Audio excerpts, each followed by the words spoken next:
সবাইকে আসসালামু আলাইকুম। আমি ঐশী। আমার ইউটিউব চ্যানেলে আপনাদের সবাইকে স্বাগতম জানাচ্ছি। আশা করি আপনারা সবাই ভালো আছেন।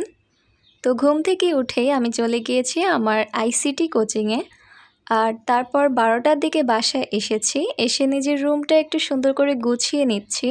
যাওয়ার সময় অনেক তাড়াহুড়ো থাকে, তাই তখন গোছানোর সময় থাকে না।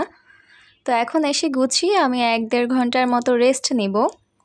আমার কোচিংয়ে যাওয়ার যে টোট ব্যাগ, এটা অনেক ময়লা হয়ে গিয়েছে, তো এটা ধোয়ার কথা ভাবছি। আর সেই সাথে আমার যে পেন্সিল ব্যাগটা আছে, যেটার মধ্যে আমি পেন্সিল, কলম, ক্যালকুলেটর, ইরেজার, শার্পনার সব রাখি, তো এইটার ভেতরেও পেন্সিলের অনেক ছোট ছোট দাগ আছে, তো এইটাও ধুয়ে ফেলবো। ধুয়ে রোদে শুকাতে দিয়েছি।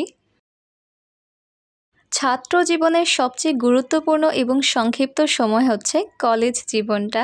আর কলেজ জীবনে যদি সময় সঠিক ব্যবহার করা না হয়, তাহলে আমার মতে পছতাতে হবে। আমি এখন এদিক সেদিক ছোটাছুটি করছি, কারণ আমার সিলেবাস শেষ হয়নি। তো তোমরা যারা আমার জুনিয়র, তোমাদেরকে আমি একটাই অ্যাডভাইস দিব, ফার্স্ট ইয়ারে যদি পড়াশোনা নাও করো, সেকেন্ড ইয়ারে ওঠার পরই তোমাদেরকে পড়াশোনা শুরু করে দিতে হবে, কারণ এর চেয়ে বেশি দেরি করলে এত বড় সিলেবাস শেষ করার জন্য তোমরা সময় কুলাতে পারবে না। যাই হোক, আমার ভাই পাখি পালে, এটা আপনারা অনেকেই জানেন। পাখি পালে বলতেও পাখির ব্যবসা করেছে। ওর কাছে 10 জোড়ার মতো পাখি ছিল। ওই পাখি থেকে ডিম বাচ্চা হলে ওগুলো অনলাইনে বিক্রি করতো। তো আমার ভাই এখন বিদেশে যাওয়ার প্রস্তুতি নিচ্ছে। তো এখন এই পাখি পুখি সব বিক্রি করে দিয়েছে। এই এক জোড়া আছে, এটাও বিক্রি করা হয়ে গিয়েছে, কিন্তু যারা কিনেছেন ওনাদের বাসা অনেক দূরে হওয়াতে এখনও ওনাদের কাছে এই পাখিগুলো আমরা পৌঁছাতে পারিনি। তা আমাদের হেফাজতেই পাখিগুলো আছে, এই কারণে আমরা এখনও যত্ন করছি। অনেক বেশি গরম পড়লে এই পাখিগুলো আবার হিট স্ট্রোক করে, এই কারণে ওদের গায়ে পানি স্প্রে করতে হয়, এতে করে ওদের একটু ঠান্ডা ঠান্ডা লাগবে। তো কথা বলতে বলতে দুপুরে খাবারের সময় হয়ে গিয়েছে। আমাদের বাসায় ভালো মন্দ রান্না করার জন্য কোনো ওকেশনের প্রয়োজন পড়ে না। কয়েকদিন পর পরই আমাদের বাসায় পোলাও, বিরিয়ানি বা একটু ভালো খাবারের আয়োজন করা হয়। তো সেদিন পোলাও আর মুরগির রোস্ট ছিল। এমন অনেকেই আছে যারা 3-4 পদ ছাড়া খেতেই পারে না, কিন্তু আলহামদুলিল্লাহ আমাদের বাসায় যদি 1 পদ রান্না করা হয়, আমরা ওই 1 পদ দিয়ে খেয়েই উঠতে পারি। তো খাওয়া দাওয়া শেষে আমি একটু রেস্ট নিয়েছি, আর তারপর আবার এসেছি শরবত বানানোর জন্য।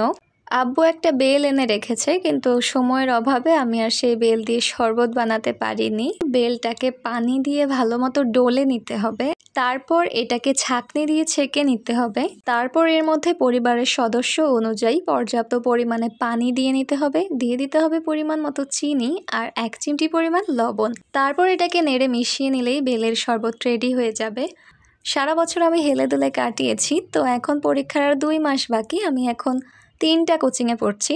অ্যাকাউন্টিং কোচিং তো আছেই, সাথে নতুন করে ভর্তি হয়েছি আইসিটি কোচিংয়ে। আর আরেকটা কোচিংয়ে দিচ্ছি মডেল টেস্ট। তো একদিন পর পরই সেখানে পরীক্ষা হয়, আর পরীক্ষার জন্য আমি এখন পড়ছি। তো আমার আজকের ভিডিওটি এই পর্যন্তই। আশা করি আপনাদের কাছে ভালো লেগেছে। ভালো লাগলে প্লিজ ভিডিওতে একটা লাইক দিবেন, এবং সেই সাথে আমার ইউটিউব চ্যানেল সাবস্ক্রাইব আর ফেসবুক পেজে ফলো করতে একদমই ভুলবেন না। দেখা হবে পরবর্তীতে নতুন কোনো ভিডিওতে। ততক্ষণ পর্যন্ত সবাই ভালো থাকবেন, সুস্থ থাকবেন এবং আমার জন্য দোয়া করবেন। আল্লাহ হাফেজ।